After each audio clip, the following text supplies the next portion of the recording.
So I think in our ordering with the PowerPoint slides, we're going to begin with Sue.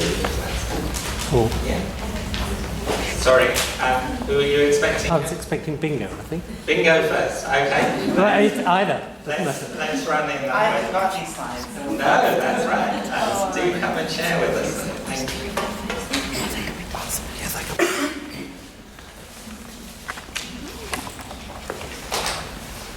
It's always a problem being an A surname that I always end up first on these sort of things. Sorry. So, good afternoon. My name is Bingo Allison. I am genderqueer and my pronouns are they, them. I work as a curate in the Church of England and I'm also autistic and dyspraxic. I like to call myself an autist because I kind of think it sounds a bit like an artist, but it's a kind of skill that I have. Although I'm not sure it works with dyspraxic, I haven't quite worked that one out. I've been involved in disability advocacy for more than 10 years now, and in a former life, with a former name, I was able to contribute to Inclusive Church's own disability resource book. And I'm passionate about fully including neurodivergent people in the life and faith of the church. And I think the only way that you can truly include people is by including them in the stories that we tell each other, and particularly the stories that we tell and retell from the Bible. And the history of biblical interpretation is littered with the opinions of rich, white, straight, cisgender, able-bodied, neurotypical men. And they all assume that everyone in the passages that they read thought like them and perceived the world like them, and unless strong evidence to the contrary, was basically the same as them. And the biases that this creates exclude anyone who doesn't fit with that fully, with that kind of stereotypical white cis guy. Anyone who doesn't fit with that is excluded from engaging with the Bible, but also it often leads the church to miss out on vital perspectives on all sorts of biblical stories. And so I started, inspired by queer theology, by liberation theology, all these different biblical approaches. I thought, so if biblical scholars tend to be neurotypical and tend to assume that everyone they read about in the Bible was neurotypical, unless specifically informed otherwise, what would happen if we assumed the opposite? What if a neurodivergent, now I'm going to use a long word here, long word alert, what if a neurodivergent hermeneutic,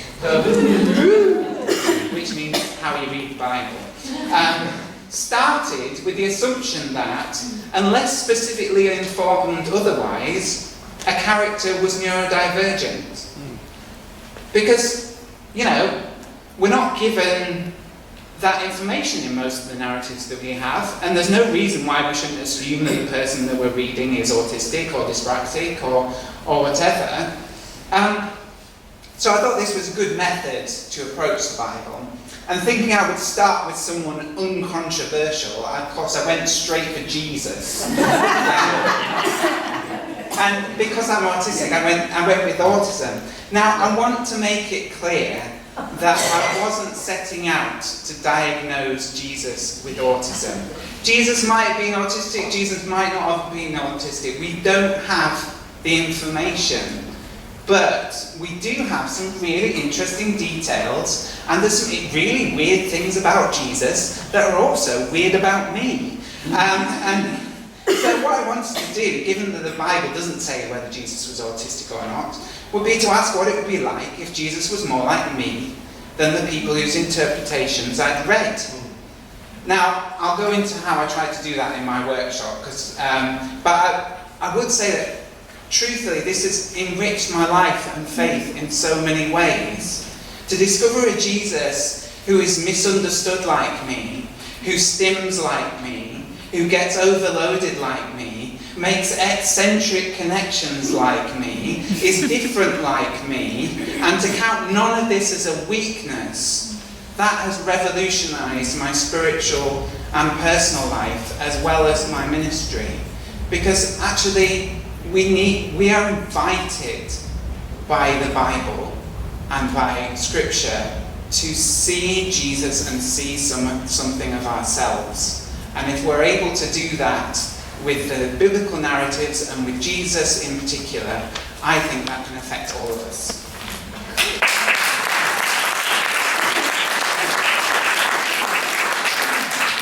We're now going to invite Sue to build on that by thinking too about other ways, other creative approaches to spirituality.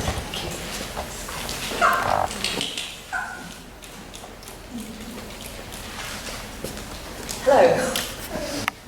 Okay, so I'm Sue and I'm from the Diocese of Chelmsford.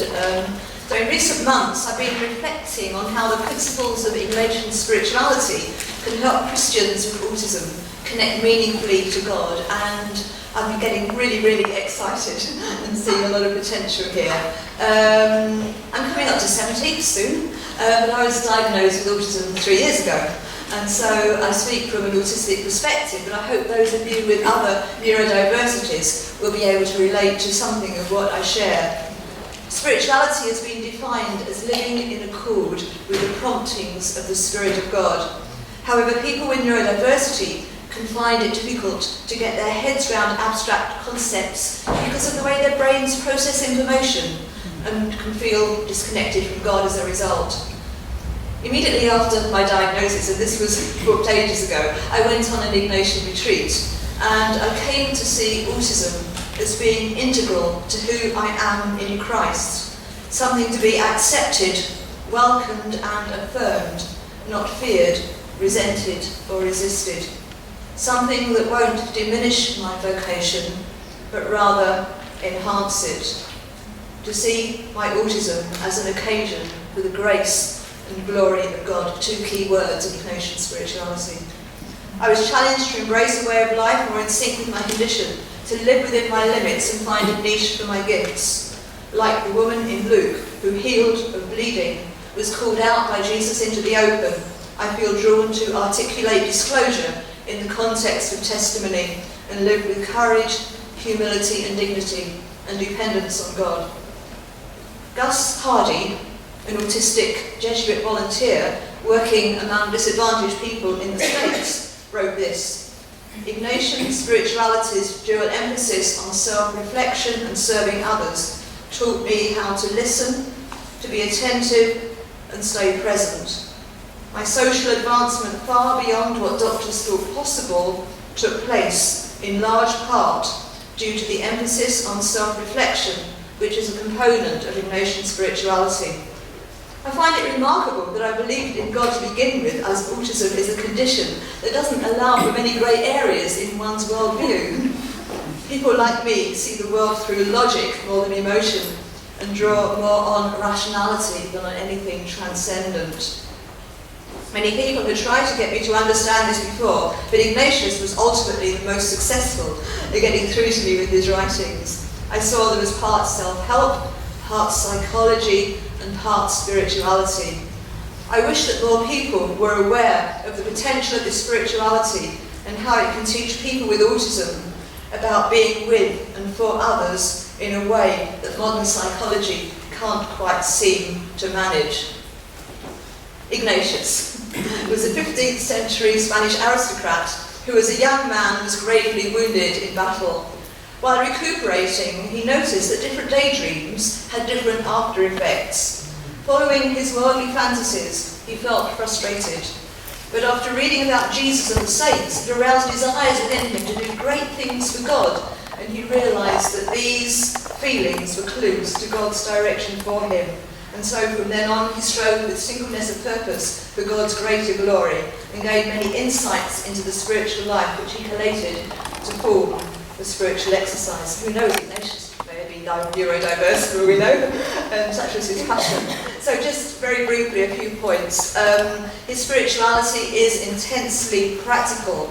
It teaches us that God is at work in everything, and that includes, as other speakers have said, in neurodiverse experience. He writes, all things in the world are presented to us so that we can be more actively attentive to God's presence in our lives and more generous in our response to his call. For me, this has been the call to seek and find God as creator, redeemer and sustainer in autistic experience. His spirituality emphasises inner freedom. He writes, we should not fix our desires on health or sickness, success or failure, only on that which is for the greater glory of God, so that we can be more attentive to his presence in our lives and more generous to his call. For me, I'm lost there. So God has allowed me to be born neurodiverse. Ignatius would invite me to trust that by his grace, offering myself to him in my unique blend of weaknesses and strengths will be for his greater glory. I find that both challenging and yet at the same time full of hope. Ignatian spirituality invites us to develop the kind of prayer that best suits who we are and where we are on our spiritual journey. He recognised that each individual has different gifts and a unique inner experience. He approached prayer not only with the senses and imagination, but also with the intellect and will. The distinctive Ignatian prayer is the examen, which we'll look at a bit more in the workshop, a review of the day's activities in the light of God's presence, an exercise that helps us develop self-awareness. So Ignatian spirituality is an outlook, not a rule book. It respects our lived experience. It honours our diversity. It is attentive to our individual needs. It respects our unique circumstances and concerns. Those formed by Ignatian spirituality are reflective people with a rich inner life who are deeply engaged in God's work and have a deep commitment to social justice. Thank you.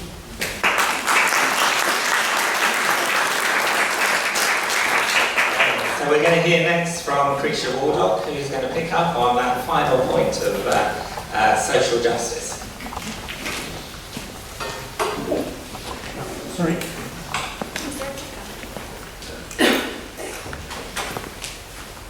See if my slides come up first. It's a bit sense with slides.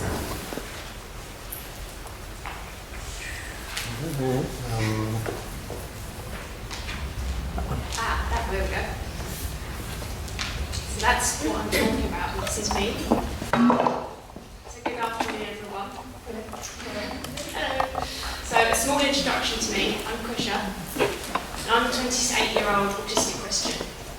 That's probably one of the scariest things I've ever had to say. I said it on radio a while ago, and that was a very scary sentence to say. I'm a PhD candidate at the University of Kent in autistic people and faith groups and non-faith groups. And basically I'm the resident department productive irritant. Meaning I'm a bit of an activist and ask people lots of awkward questions on things they ought to be doing when they're not. To make me seem a bit more human, I'm not just a workaholic as many academics fall into the trap of. I'm also an avid local historian, do love the Great British Bake Off, and my first degree was in French and German, so I'm a linguist as well. I've attended churches for 28 years. Now, given I'm 28, that's a pretty large kind of chunk of my life. I had a faith penny drop at 21, even though I grew up in a faith background, and an autistic identity penny drop at 24.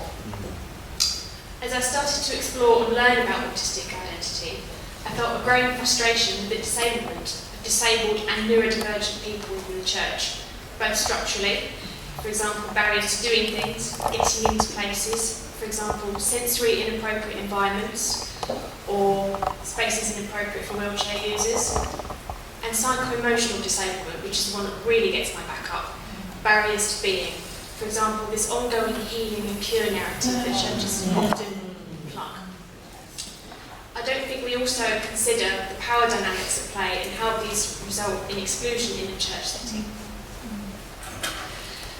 This happened alongside a lot of funny coincidences. I never actually planned to do a PhD. And as my friend Tony Osgood calls them, lots of divine hints. So I originally wanted to be a German teacher. I firmly believe that neurodivergent and disabled people have a fresh perspective and expression within the church, as we've heard today. And this includes how we define the concept of church. And this is what we should be looking at, or might be looking at, in my workshop. Ideas of what church should be are often wrapped up in normative values, or typical value judgments, so what people should be, what people ought to do. Often looking towards an ideal of some sort, and as Naomi Lawson-Jacobs found in her research, the idea of ideal worshipper, rather than looking for community and relationships and mindful being. I do believe, as we as neurodivergent and disabled people challenge this notion and reinvigorate fellowship, or in non-church speak, community, which should be the church. Neurodivergence is part of the image of God, as we've heard today, but we are often constrained by typical value judgments and normative thinking and a denied agency. Not that sort of image thing, and stopping people to be who they are sort of thing. We also face a lot of discrimination, often underhand and or inadvertent, for challenging from just being who we are. I often call this a bit of an unintentional activist.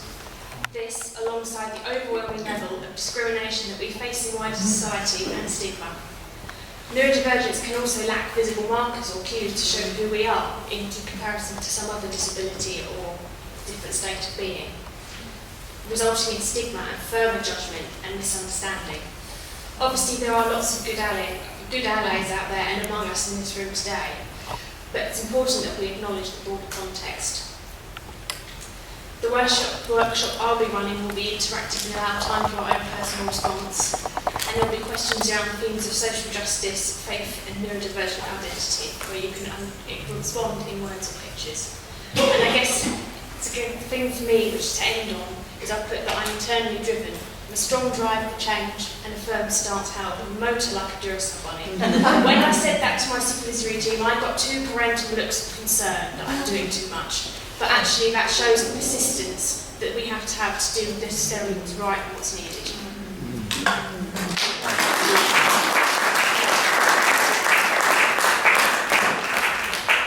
So we've reflected on neurodiversity in relation to the Bible, in relation to prayer, in relation to social justice, and our final analyst and speaker is Philip Hickman, who is going to reflect in relation to the arts.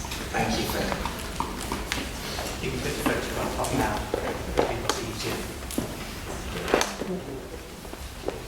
Sorry, hang on. From the approach of other people, my talk is not only very short, but very different. I come from the background where I research on the understanding of autoethnography, which is the study of oneself in society.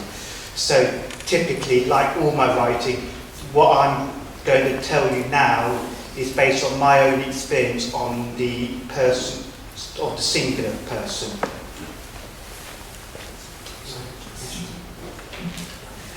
So, for some years, I have found it hard to express myself in words. I'm dyslexic and find it painfully difficult to write my own inner feelings and thoughts. Photography has changed this. I am now, as I would call it, a contemplative visual theologian. I use photography to express my faith, which has been a source of comfort but also discontent. For a period of time, I was contented with my faith, but after leaving the Benedictine monastic life at the age of 24, my faith radically changed. I felt as if God had walked away from me, and in result, I had to contend with the inner turmoil that made me feel lost, unsettled, and very lonely. I've also had no father figure in my life, so this loneliness was intensified, and I craved some form of comfort and solace. What is more, I'm a gay male who from birth has suffered from cerebral palsy. This is my identity, but over the past few years, I've also had to contend with the fact that I have brittle bone disease, lower back, knee and shoulder pain.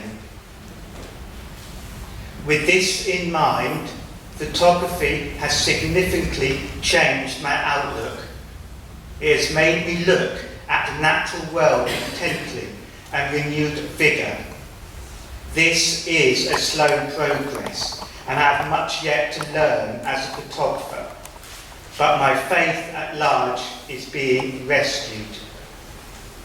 My attendance at church services are being renewed, although I will confess that a said service is more spiritual uplifting than any choral service in a cathedral. Winchester Cathedral being the place I regularly attend, which really does prove that I am a man of contradiction. For this reason, photography is a means to connect with the divine, and over time it has aided my faith. Fragile man, fragile God, which this photograph is of, which I'll explain in a minute what it consists of, is a prime example of a photograph that has aided my spiritual recovery and learned about my identity. This photograph is in 3 parts. The dark area, which has been manipulated that in such a way that has some white sort of mist on it, is a baking tray, one of my mother's. The leaf I picked up during the autumn period. I left it to dry and to curl naturally. And the bambino of the Christ child is Peter Eugenie Ball, which is one of the nativity figures which can be found in Winchester Cathedral. If we reflect on this a little bit more, we can tell it is a dark photograph, but has a spacious feel to it. The leaf spontaneously floats in the darkness of space. Through manipulation, it feels as if it's suspended in the Milky Way. Through the manipulative process, the leaf seems fragile, and its colours radiate a renewed form of life. The Christ figure, wrapped in its swaddling clothing, is being gently nurtured in the leaf. I always think of it as like a womb. But what does this photograph speak of for me? It speaks of a God who is fragile, yet very human.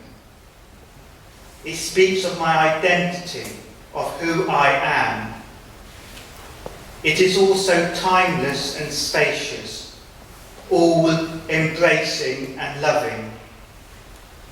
And finally, he speaks of a divine entity that is spontaneous and gentle. It also speaks of the very fact that I'm much his child. Thank you.